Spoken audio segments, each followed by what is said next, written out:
चलिए लाइव तस्वीरें आपको ऋषिकेश से दिखाते हैं, जहां अमित शाह पहुंचे हुए गीता प्रेस के कल्याण के शताब्दी संस्करण के लॉन्च में शामिल हुए, संबोधित कर रहे हैं। सुनिए आप भी।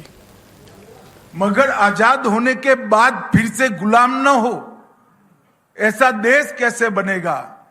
और सनातन धर्म के आधार पर न केवल भारत भू, पूरे विश्व का कल्याण करने के लिए इस देश का योगदान कैसे हो सकता है, वो सोचकर गीता प्रेस की नींव डाली, कल्याण शुरू किया और आज वो प्रवृत्ति 100 साल पूरा कर रही है।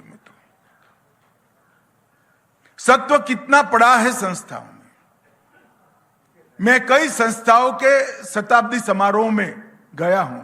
आजकल कर 50 साल हो गए मेरे सार्वजनिक जीवन में। 15 साल का था तब से, पहले पेंडाल लगाता था, माइक लगाता था, दरी बिछाता था, वहां से लेकर आज भाषण कर रहा हूं। मगर 50 साल से सार्वजनिक जीवन में हूं मैं। कई संस्थाओं के शताब्दी समारोह मैंने देखे। गीता प्रेस और कल्याण से 1/10 भाग भी योगदान ना हो, ऐसी संस्थाओं के शताब्दी में भी मैं गया हूं और करोड़ों रुपया खर्च कर ये शताब्दियां मनाई दी जाती है। मैं आज यहां उतरा, सत्संग की भूमि पर ले गए, भगवान लक्ष्मी नारायण का दर्शन कराया, गंगा जी की पूजा कराई और कल्याण की तरह ही, कल्याण पत्रिका की तरह ही संतों की उपस्थिति में एक सात्विक समारंभ में इस 100वां अंक प्रकाशित कर दिया। और मैं तो जितने भी गीता प्रेस के यहां करता धरता बैठे हैं, इनको करबद्ध निवेदन करना चाहता हूं, इसको बनाए रखेगा। कोई जरूर 200वां अंक प्रकाशित करने के लिए आएगा अगर इसको हम बनाए रखें तो। ये बहुत बड़ी पूंजी है, बहुत बड़ी धाती है, क्योंकि सत्व की निर्मित और सत्व का संग्रह चकाचौंध से नहीं हो सकता। सत्व का संग्रह और सात्विकों का संगठन इस शोरगुल से नहीं होता है, पैसों के प्रदर्शन से नहीं होता है। इसकी नींव पाताल जितनी गहरी होनी चाहिए और उसका आधार सत्व ही होना चाहिए। और गीता प्रेस और कल्याण ने एक कर बताया है।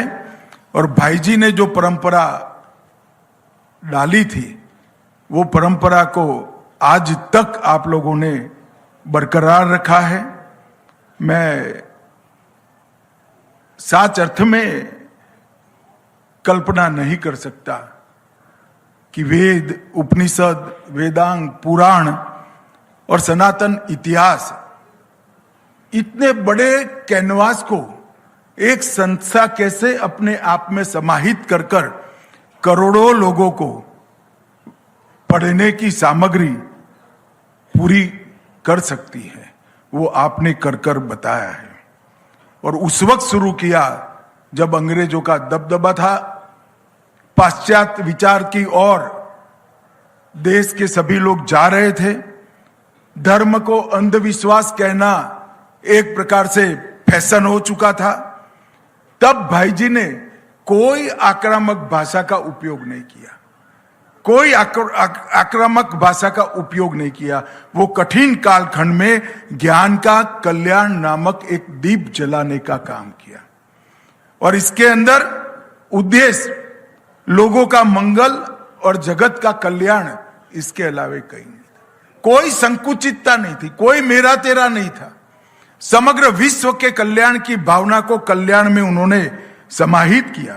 तर्क, शास्त्र और शांति के माध्यम से जितना भी हमारे मूल विचारों का विरोध होता था, उसका उन्होंने उत्तर दिया और निश्चित रूप से एक मार्ग हम सब के लिए प्रशस्त किया कि सनातन की रक्षा शोर से नहीं हो सकती, शोरगुल से भी नहीं हो सकती। सनातन की रक्षा शास्त्र और तर्क से ही हो सकती है और कोई रास्ता नहीं। और अंततोगत्वा आज कल्याण शताब्दी समारोह मना रहा है, उस वक्त वो बात सिद्ध हो गई है। गीता प्रेस ने कभी भी अपने महिमा मंडन के लिए कुछ नहीं किया, प्रचार के लिए भी कुछ नहीं किया, अपना साम्राज्य खड़ा करने के लिए भी कुछ नहीं किया, ना धन एकत्रित करने के लिए कुछ किया, क्योंकि गीता प्रेस का विचार व्यक्ति केंद्रित नहीं था, विचार केंद्रित था। उन्होंने विचार के माध्यम से ही गीता प्रेस को हमेशा के लिए प्रासंगिक बनाए रखने का उद्यम किया। और कल्याण ने हमें बता दिया कि सभ्यताएं तलवार से नहीं, शब्दों और ज्ञान से ही खड़ी होती है, और शब्द तब प्रभावी होते हैं जब वो सत्य के और सत्व के चमकारे से चमकते हो। अगर शब्द में सत्य का अंश नहीं है, सत्व नहीं है, तो शब्द भी प्रभावी नहीं होते हैं। और आज उन्होंने, भाई जी ने जो नींव डाली और अभी जो लोग करता धरता है, वहां तक के सभी लोगों ने ऋग्वेद के विचारों को जमीन पर उतारा है। चारों दिशाओं से हमें कल्याणकारी विचार की प्राप्ति हो और अपने जीवन को इसके अनुरूप कर सके, और कल्याण ने इसको कर कर बताया है। मित्रों, आज अभी मैं